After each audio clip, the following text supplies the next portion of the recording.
Alright, so everything that we've been doing up to this time, we've been doing everything in 2D. We'll be hearing 2D or planar something, right? So now the term here is spatial, right? Spatial here is that meaning that we are whatever that we are doing here is in 3D, right? So then our concern is on 3D, and in actual sense, forces are in 3D, like in the real world. Okay, so this side is actually the real world problem. Okay, so rectangular components of a force in unit vectors, right? So the force Fh, so let's say we're having a force, right? This Fh here can also be dissolved into, so it's like a start here, right? The actual thing start with this actual E, so the diagrams have been labeled A and then B, right? So it starts here. So the thing is, we're having this force this way, right? It's already there. And then because we're in a 3D system, then again, if a 3D system, we have what, x, y, and then z, right? And because we're in a 3D system, this force will be having component in each of these directions, x, y, and z. Are you okay? And then depending on the info that we have, it will help us to know what to do. So generally, this force, the force of interest here, will be making an angle with the x-axis, y-axis, and z-axis, right? So looking at it clearly here, you see that it is clear that it's the angle that it makes with this particular angle, this particular axis y is here, right? And the angle that it makes with this particular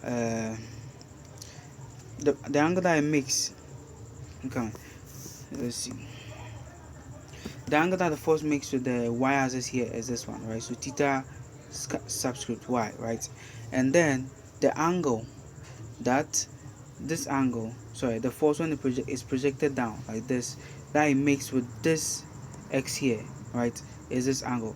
This is not necessarily the angle that it makes with the xo, but it's the angle that when after you have projected this f down to bring it into the xy plane. So you see, generally we have the xy axis, right? So x, negative x, right, y, positive, this positive y, and then negative y, right? So this is actually a plane. So it's like we've introduced a perpendicular axis to this, right? So this actually, the xy here is a plane. So that xy axis here, there is the case where per this particular drawing it could turn in which way, okay, but per this particular drawing is like the x z here is the plane, right? So it's like the angle that, so in general sense, something like, let's see, x, positive x, and then we have negative x, and then let's say z, positive, this positive z, and negative z, right? So the angle that the force F, so meaning that the force F is actually projected over this plane, right? So something like that. So that's why we are seeing that the force is actually making an angle to this. The force after it has been brought down to the plane, the angle that is making with the x-axis, right? So generally, the force can be dissolved into the vertical component y and the horizontal component fh, right? So in this same force, now we've had it in the fy component, right? Because of this angle here, straightforward. But for these two, the only angle that we have here is the angle that it makes with the x-axis, which is this one here, right? Let me make it clear. Now we are done with this one. We are here, diagram 2b. So then after we found this one here has the theta y, right? So you can directly find the fy here, the angle that, the magnitude of the force that is along the fy axis, right? This one. Now the next thing is that because we've been given only one angle here, whatever discussion that we'll be making in this xz plane, in this xz plane, it will be like we are making the same discussion as we were doing in 2D. 2D. So now it's like we found the force, right? Because we have that angle, this f theta here, the angle that the force makes with the y-axis, the fy here is f cos theta, right? And then you remember initially from what we've been doing so far, we don't just choose cos or sine because like we are like cos is for x and then y is for sine is for y, right? But that's what's happening. Looking at this here again, so you see what we are trying to when we forget about this xy plane, and then we are thinking about what is in this plane, which is the y plane alone. This will happen. You see that the actual angle here is the angle that is making with the y-axis, right? That's the theta y.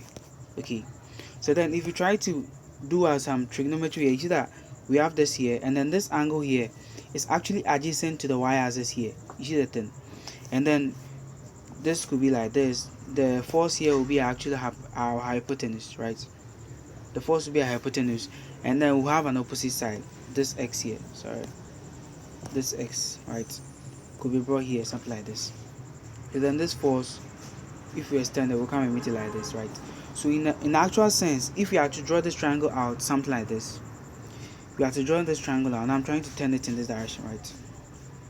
When we are here, now I've turned it, I'm trying to turn it 180, right? So I've turned it, sorry, it's actually, if I try to turn it, it's actually 90 degrees. 90 degrees, what's the name? Anti-clockwise, right? I'm just writing this for the sake of understanding, right? Not necessarily something that you should be doing when you are trying to solve a question like that. So there's the long side, and then the short dashes on this side, right? If there's A, there's the A side, just for identification. And then we have this long side here, which is the F, right? And then we have the angle here, there's the theta Y, right? And then, yes, yeah, so there's the Y, right? There's the Y side, there's the angle, right? And we name here A, and then here is F, right? So then if you are trying to get the Y, right, this is the actual force. We want to get a component of this F, that's here, right? So looking at it, you actually see that the Y here is adjacent to this side, right? So if you want to get the Y, or the magnitude of the force that's on this Y here, is actually this F here, Y here is equal to F, or the Y component, to be more appropriate, is equal to F what cos, because cos theta Y, right? Because cos is what we have, let's say cos theta in general, right? Or the cos angle, that's when we have adjacent over hypotenuse, right? So adjacent over hypotenuse, right? And then sine, I'm going over this because they are crucial, they are very basic for us to understand before we can move on. If you get this, you are fine. And then for the sine, we have opposite, and then we have hypotenuse. And then the tan, what do we have? Tan theta, right? Theta.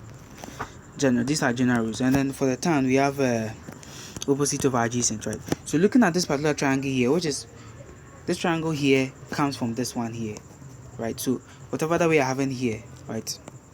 Let me send the color. Whatever we are having in this particular diagram is something that we've taken from the question, right? From that particular question here. So let's see. So whatever that it is that we are having here is coming from this side. A minute. It's coming from this whole thing here, this side here, right? So looking at this particular diagram, now we are here, this side, this is where we are. Look at this particular diagram. So to actually get the Y, or the Fy here, we actually need cos, right? Cos. So to get this Fy, let's make it Fy so it's more appropriate. To get this component of the force Fy is actually what get this side, we need the adjacent, which is this side, right? Over then the hypotenuse, which is the force that we have, right? So there's the cos, right? So because we need the Y component, that's why we do F this, right? So this cos, right? This cos, and then there's the hypotenuse. In this particular diagram, the hypotenuse here is the F. So if we try rearranging this whole thing, so let's see. So let's move this down. Okay, this down. So if we try rearranging this to get the what do you call it? Let's see. Let me write this equation. Well, this actually adjacent hypotenuse. I should use an identification here, so you see what's going. So let's make this something like Q, right? So the case is that I'm trying to find Fy, right? If I'm trying to find Fy from the diagram, the Fy here is our adjacent, right? So let me just put adjacent there. Adjacent. Okay. So here's adjacent. So here is adjacent, and then here is for opposite. Let me put an O there. Here's right. And then here's hypotenuse. Let me just write this, go to hypotenuse, right? So here's the case where I'm trying to get the E, right? But we know our cos as well, adjacent by hypotenuse, I'm trying to get the E. So from this particular equation here, if I'm trying to get adjacent, which is A, this is how I'll do. It's actually H cosine, right? Right, and this, for this special case, the A here is our what? Our F, right? Sorry, the A here is our Fy. So this A here is the same as our Y component of the force, right? So Fy and then we know the h to be our what, our hypotenuse, which is the bigger force, right? The main force that we are trying to resolve into components, right? And this cos is still cos, and then the theta here, internally for this particular diagram here, our theta is theta y, right? Because that's the angle that the force makes to the y-axis, right? So that's how it is. So it's not, I'm saying this again, it's not necessarily that, it's not like a strict something that when you see sine mean y-axis, when you see cos x-axis. Are you okay? It's very important that we know the relation, the trigonometry, and then when to use which one, and then when to move on. Are you okay? So now we know that to get the fy we are using this, right? Here is the case where we resolved one, right? And now we've gotten, let's see what's happening. So now we are done with the angle that it makes with the y-axis, right? Now we are done with this. So we are trying to see what is happening here, right? So let's do one by one. So now we are having this. What happened? Okay. Okay.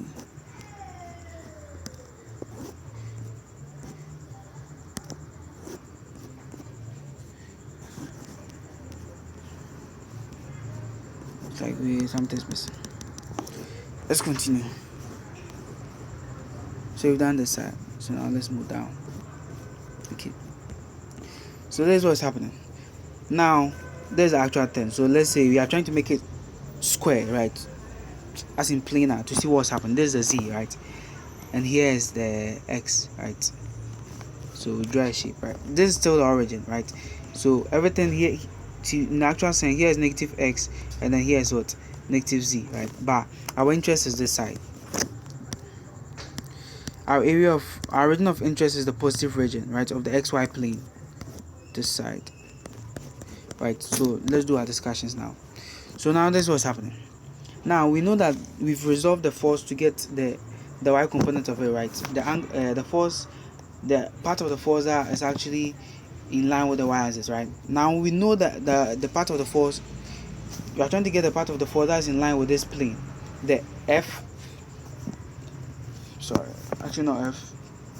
the xz plane.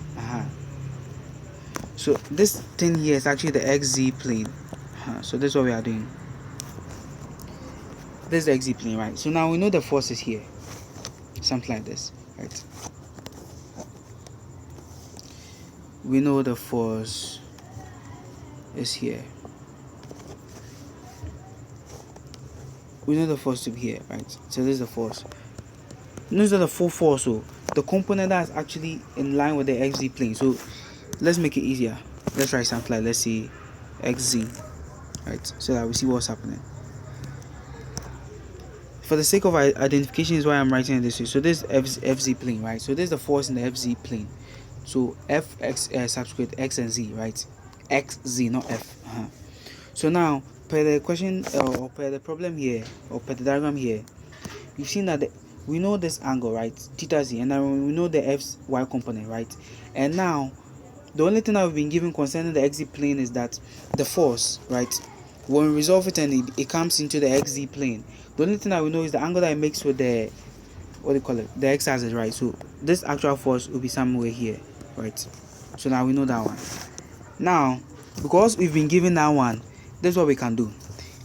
The force again can resolve to find the what do you call it, the force along the along the fx axis, the force along the x-axis, right, and the force along the z-axis, right? So axis and then axis, right?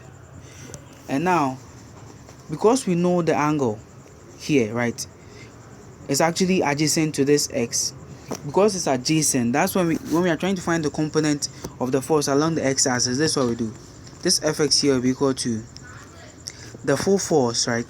The f that we know, this f initial that we know, right? And then we have what? Because this theta here is adjacent to this x here, is f, and then we have cos. Then again, because remember what we're doing initially, looking at this one, this is the positive side. Let's go over that so it's much more clearer. When we are trying to resolve the force, because we are on the positive side, here is positive side, right? Sorry. here is positive, right? Here is negative, here is positive, and this z here is negative, right? So because when we try to this, and this is the force, let's do this so I will see well. There's a force, so resolve it, it comes down, we get positive, right? So when we are trying to get the component of the force along the x-axis, it's positive, right? That's the first thing. And then we have the force, right? The F, not just the F. Now this is the force they are resolving to get it along this x, the z-axis and the x-axis. So now our main force of discussion here, or our bigger force of discussion that we are resolving here is this FH, or what we name here to be FXZ, right? So FXZ, and then because we are trying to find it along the x-axis, we use what? Adjacent, right? So let's come back and see what's happening. Okay, whenever we are trying to do something concerning adjacent, we use of course, right? When we are trying to do something opposite, you see the O is here, opposite, we use sine, right? That's when, so the angle of discussion here is actually adjacent to the x, right? So when we're trying to find the component of the force that's along the x-axis, the angle here is actually adjacent to it, so we use what? Cos, right? And then we use the angle this way, right? And when we're trying to find the angle, sorry, the magnitude of force along the y-axis, this is what we do. Looking at it, positive, right? Positive, right? What is the force? When we resolve it and bring it along the the z-axis is what? Positive, right? So positive.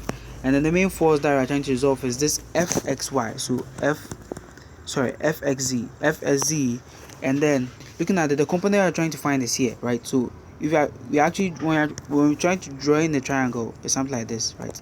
And the side we are looking for here is this one. This is the fy, right? So it's actually opposite to this angle here, right? So opposite. So we use sine. So when we get the basic concept, is so sine, right? And then the same angle, because the angle of discussion here is still this angle, right? So that's how we get the force along the y. Sorry, this is actually z. Then again, the identifications are very important. The force along the z-axis is this, right? And the force along the x-axis is this. So along the z-axis, along the x-axis, right?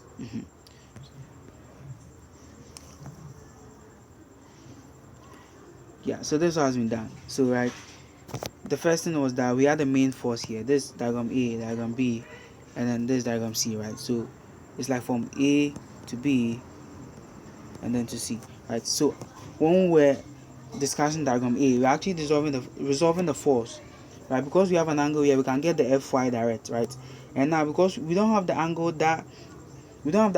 of this force related to this x directly, sorry, to this z directly and to this x directly, but we have it only to the x, right? So now we are trying to resolve along the plane. So we resolve along the y, we have this force, fine. And then now we resolve this force along the plane xz, and then we have this fh, right? And this fh, we get it this way, right? Because per this diagram here, this is the second diagram we drew, right? So the first one is here.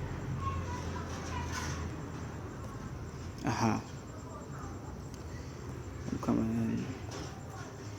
Let's see.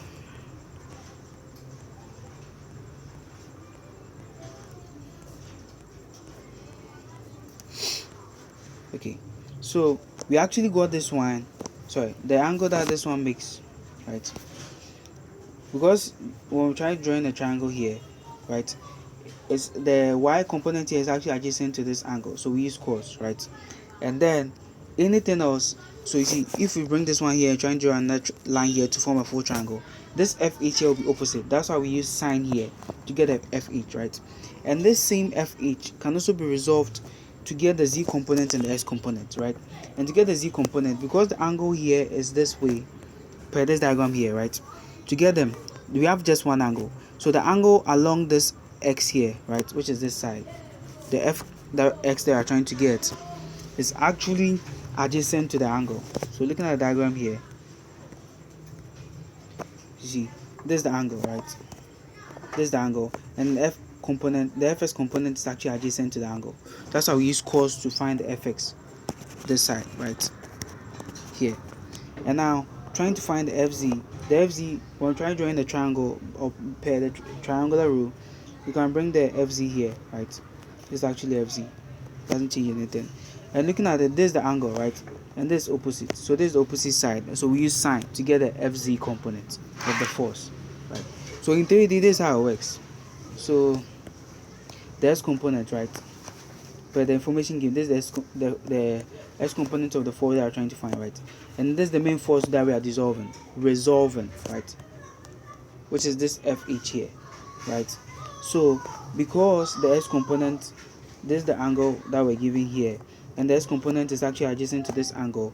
To find the S component, we use cos and the angle, right? So that's what we get. Let's do this one by one. So that's what we get, right? And the Z component. The Z component is actually here, which is opposite to the angle. So you see, we use sine. Then again, we know that this actual FH here, this FH is actually a component of the full FZ that we had here, right? So you see, we actually had the FH here. So it's just the same thing that we are moving this everything here. Let me clean so it's much more clear. So actually moving everything that we have here to this side. So right, so everything here is actually FH, which is this one, right? Nothing serious, nothing messed up, just the same thing. Okay. So looking at this particular case here, it's like whatever that we were trying to do is that we're only given two angles, right? But our interest here, because we are in 3D, right, the most appropriate way is that we'll be given the angle relative to each axis. So like this one to fx to fy. Then a nice thing will be that we have an angle relative to z, right? So theta z, right? And then an angle relative to this x, right? This should have been something like, let's say, theta x, right? That's what we'll have done. But here's the case where we're only given two angles. So this is how it's done for this particular one. But in this case, the angles relative to each axis has been given. So looking at this one, you see angle relative to the x-axis, angle relative to the y-axis, angle relative to the z-axis, right? So in this case, when you look at them very well, you see that for the x here, you see that the angle that we are giving here, this fx here, let's clean it and let's zoom in to see what's actually happening. This fx here is actually adjacent to this angle. So if you are trying to find the fs component, it's actually cos that we use, right? Cos the angle theta x, right? And then looking at this one, this angle here, right, is actually adjacent to this fy here. So when we're trying to find this fy, the angle that we'll be using, or the trick that we'll be using, is actually cos theta y, right? Because let's try and draw the triangles out. So there's the triangle, right? So we have the force here, and then we have the fx, right? And then we have the angle here, theta x, right? And there's the force. Looking at this one again, it's just the same thing. So let's see. This is the f of y, right? And there's the angle, theta y. But we see that, let me draw it here so we see what's happening. So for the f of x, I'm drawing the diagram exactly as it is in the picture here. I'm just using the triangles, right? So this is the force, right? Sorry. This is the force. This is f of x that we are doing. This is the force, and this is the f of x, right? Right. And this is to see what's happening. This is the f of y, right? And then we have the angle here to be theta x, right? And you see that this theta x is actually adjacent to this side, this fx, right, which is the force here, right? So when we're trying to get the f of x, it's actually the force, then again the direction, right? Direction very important, plus or minus depending on direction, right? And we have the full force f, and because we have this theta x here, and this angle here is actually adjacent to this one, to find this f of x, we actually use cos theta x, right? Then f of y, the same thing, right? So we are trying to draw the diagram out. So we have f of y here, right? And then we have the force here. There's the full force. And then because here is the downside, we can introduce the f of x here. I'm using short dashes, so you see what's happening. So let me do the same thing here, so it's more clearer. So short dashes to show that we've actually translated it to that side, the force vector to that side. Okay, let's see. Yeah, so we have in this. But if anything too is not clear, let me know. So this is the force, this is f of x, right? And we have the angle where here, theta y. Looking at it, this theta y here, come on, theta y, right? Looking at it, you see that this actually the opposite right side. The f of x is the opposite side, and this f of y is what? The adjacent side. So because you are trying to find the f of y, right, and then depending on the direction, whether positive or negative, and then the full force, which is this f here, right, the full force here, or the force they are trying to resolve, right? And then because we want the fy and then the angle, looking at the angle that we have already, we don't have to go and look for any other angle, right? We can just do this f of x here, sorry, f of y here is actually adjacent to this angle here, so we just use cos, right? And then theta y, that's what's happening. Okay, and then the fz component, right? Looking at this diagram, now we are on this c, right? So this is what's happening. We have the force this way, and then we have the f of z here, this f of z, and then you have the force here, right? And looking at how it is, we have the angle here, theta z, right? This is the angle. So let's see. And then we are trying to close the triangle, right? But I actually drew this one as perpendicular, so let me do the same for here. So let's see. So what's happening? Now I'm trying to get the fs component, right? Fz component, right? So there's our force. So because we are dealing with the fz plane, so you see we're dealing with a y, so we're looking at it, where is it, in this direction, right, from here to see what's happening to get our triangle, right? Now we are dealing with the fz, so let's look up, right? We are looking onto the z side, this is the z, right? So you're looking down, like from this direction, right? So let's see what's happening. So we have our force, we put a force here, there's a force, right? This will actually end up slanting, so let's do it all to be something like this. This will be our f force, right? And then this one will be straight forward, which will be the f what, z, right? And then because you are looking at it from the top side, whatever that will come here will be like the closing, right? Let's see, you are looking at it from the top, it will actually be this one, fx, right? So let me do this, extend this, and then make the short dashes, right? And then where will you have an angle here, which is here, theta z, right? Then again, this theta z is actually adjacent to the f of z, right? And then the f of z is our force of interest. This is what we are finding, this one. So to find this f of z, first of all we have, f of z, right? So f of z, we need direction, right? So positive or negative, and then we need the force that we are trying to resolve, which is the f, right? We have the f, and then because we are trying to find f of z, and the angle that we've been given, this theta z here, is actually adjacent to this one, we use what, cos, right? So cos theta z, and that will give us this, right? So that's the whole thing that's been the whole thing has been explained here. So most of the times when we are doing forces discussions, we actually do them in scalar, but here's the case, we are actually doing 3D. Then again, spatial forces, 3D, right? And then in the real world, it's actually 3D that works, right? 3D force that we are talking about. So everything that we are doing here are vectors, right? Vectors, so full description. So in actual sense, this fx here is just component of the full force, fy here component, fz component, right? And then what's happening here is that if we are looking at only magnitude, our aim is not the direction or whatever. If you are looking at only the magnitude, then again, this is the magnitude of the full force here, right? Square root, if we were to be in 2D, it would have been something like this. The force here will be what you call square root of fx squared plus fy squared, right? But here is the case they are in 3D, so it will be something like this. The magnitude of the force F is equal to f of x squared, f of y squared plus f of z squared, all the components, because you are in 3D, right? And this just gives magnitude, that's why I'm putting this bar here. But in actual sense, if we want everything with the direction, then again, so you quite remember in what we've done so far, well, like if we are in 2D, we just do I and then J, right? If we are in 3D, we do I, J, and then K, because we are in a spatial system. Are you okay? So here, this I here is just saying that in the direction of X, direction of Y, and direction of Z, right? These are unit vectors. So this is actually the full description of the force. Okay, all here is given as a full description. So There's the magnitude of the force in the x direction, magnitude of the force in y direction, and in z. So it's something like this. Let me write it out. Fx, and then we have I, right? Fy, and then we have what? J, and then plus Fz, and then we have what? K. This I, J, K are what? Unit vectors. So that's what's happening. And then one more thing.